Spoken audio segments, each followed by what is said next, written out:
for WeFestive day 10, which is going to be December 21st. If you taught on December 20th, you will notice that there are some similar exercises because my goal was to make this feel like a progressive movement through the days. So the first 2 days kind of build off of each other. The next 2 days, slightly different, but generally the same idea. So if you had a tricep push-up, now we're doing an A-frame push-up, and then we have a tricep bias movement in the last 2 days. So for day 10, December 21st, we still have that log cabin EMOM. Words can be hard. So we still are opening with our jumping lumberjacks or a variation of. Then we're going into an A-frame push-up. This one's going to be a little tricky, I think. And then we have wood choppers so that we're building off of that rotation we did the day before. And then we have a plank to pike pulse, okay? So the plank to pike pulse is helping improve our thoracic extension and our overhead range before we hit our double bell jerk in part 2. Okay, so for our jumping lumberjacks, just your standard jumping jack, or you can have them do a step out jack, or I've had some people who avoid jumping jacks because of their knees. They like the toe touch jack because it gives them a break from the plyometric. So it's a jumping jack, toe touch, jumping jack, toe touch.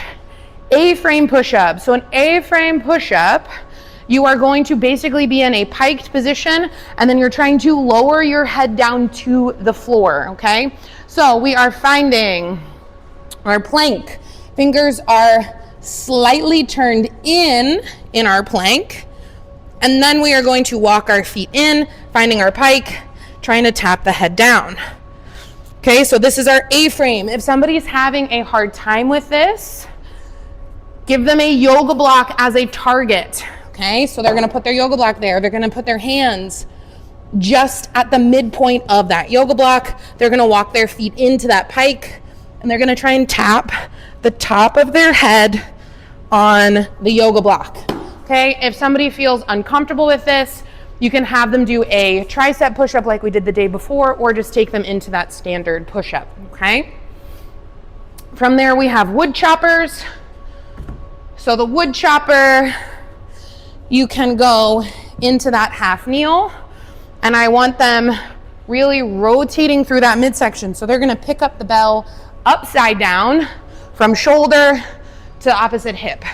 Shoulder, opposite hip. Make sure they're not flexing as they come to the bottom. So even though I'm getting a lot of rotation and a lot of movement here, it's very pure movement, and I'm keeping my core braced. Okay, if they feel uncomfortable, you can just have them do a press out for stability. If they want something a little more challenging, they can elevate the back knee and hit that wood chopper there. For the plank to pike pulse, they're gonna space out their plank parallel pointer fingers. We are driving the hips up, and then we're going to drive the chest towards the thighs to hit that pulse for 3 to 5. Come back.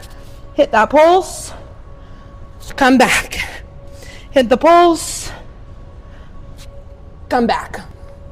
If somebody has some shoulder stability issues, you can have them just do a plank to pike, but the pulse is going to help to really open up the upper back and the overhead range. Our second work set, we're doing side A, side B, very similar to what we do for Momentum Day B. Day 9, we worked on single arm jerks. Day 10, we're working on double bell jerks.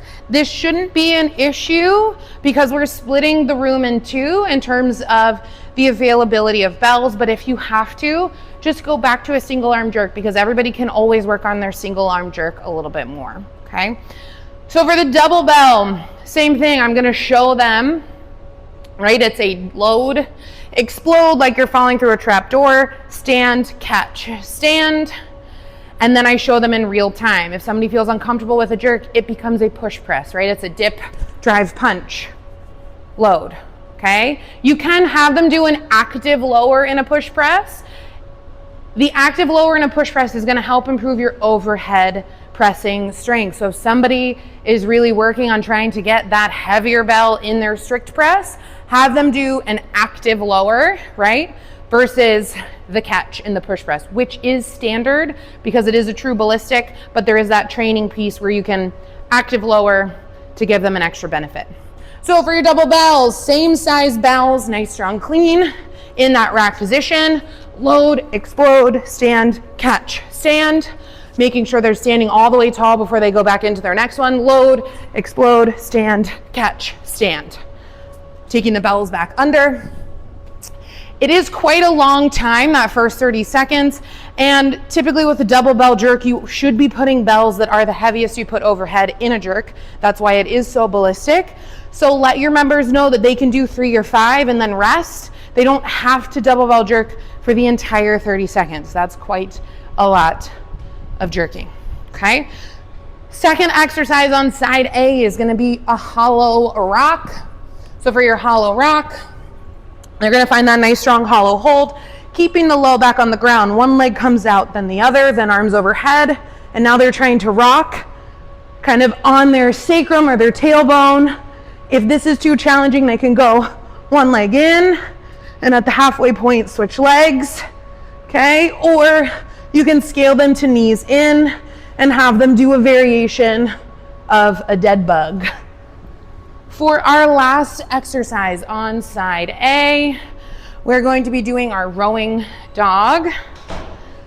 So this is a version of a bird dog, but where you're actually using weight for the arm, okay? So instead of that arm extending out, it's actually rowing to the side. So you're gonna grab a plyo box or your bench. We're gonna bring our bell. Tabletop position on our box. And as you row, you're sending the opposite leg out straight. So make sure members have good core stability while they're doing this one. So as I row, opposite leg goes out straight, keeping my back nice and flat. So we wanna make sure that they're not arcing as they hit that row. They definitely left because I was filming. Oh well. So, right? So I'm nice and stacked, row and extend the leg.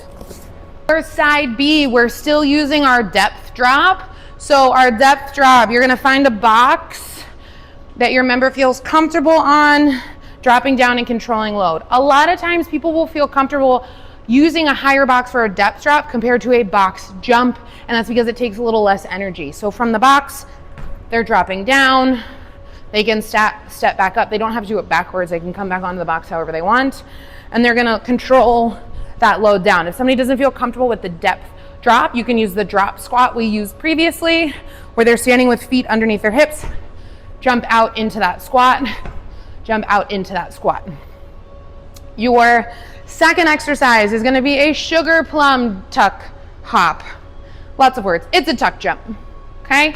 So for that tuck jump, the goal is to try to get those knees to the hands, which I usually hold a little higher than hip height. So we're trying to get knees to waist, right? So we're here, tuck jump, tuck jump. If they need to hop in between, or you can go back to back. That's the best I've done that on a video. For the ladder drill, we're doing an icky shuffle. Should have turned this towards you. So for the icky shuffle, they're gonna go in, out, in, out. Okay, so if they're moving, right, it's in, out, okay? So still forward movement, like the two-step drill, but now we're adding a little bit of that lateral movement to the side. So icky shuffle on the ladder. If somebody doesn't want to do that, you can have them do the 1-2 step all the way up, switching the leading foot on the way back down. For day 10, December 21st, our final work set is our rockin' around AMRAP. So the day before, we did a broken down version of TGUs and we did a side step swing. Today we're doing a side stepping swing. Yes, I know that's very nuanced, but it is a different movement. So this is your sleighing swing. So for the side stepping swing, both feet are going to move, right? So if I have my nice strong hinge, hike, step in, step out, back swing, step in, step out. So they're actually going to move side to side. I realize the sleigh moves forward backwards, but work with me. So I will show them sort of the shadow box version. I guess that's what you call it. It's boxing. It's fine. In real time, you're fine. You can come in. I'm filming, but you're fine. Yeah, you're good. So for the side stepping swing, right? Push those hips back, pack those shoulders. Nice strong hike, step in, step out. Backswing is still perfectly timed, okay? That is our side stepping swing.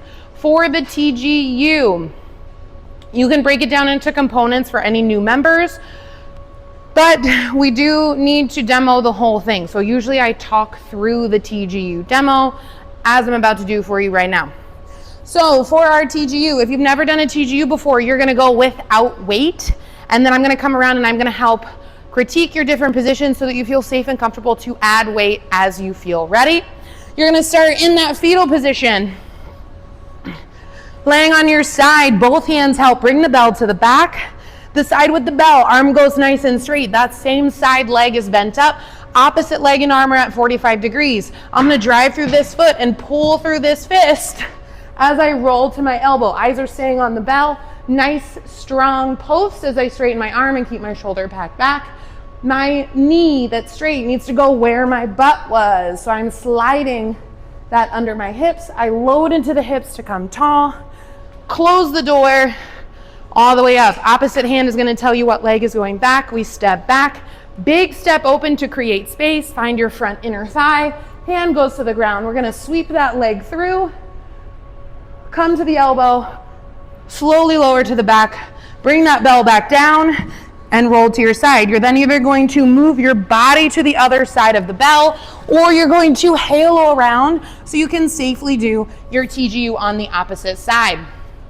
Once you've done your TGU on each side, you're going to bring whatever is going to be your seated press bell. So this is your lighter overhead bell for your Z press. So one arm at a time, we're using our cheek clean. So if I'm starting on my right side, right hand grips the bell, opposite hand comes in. Both help bring that bell to my shoulder.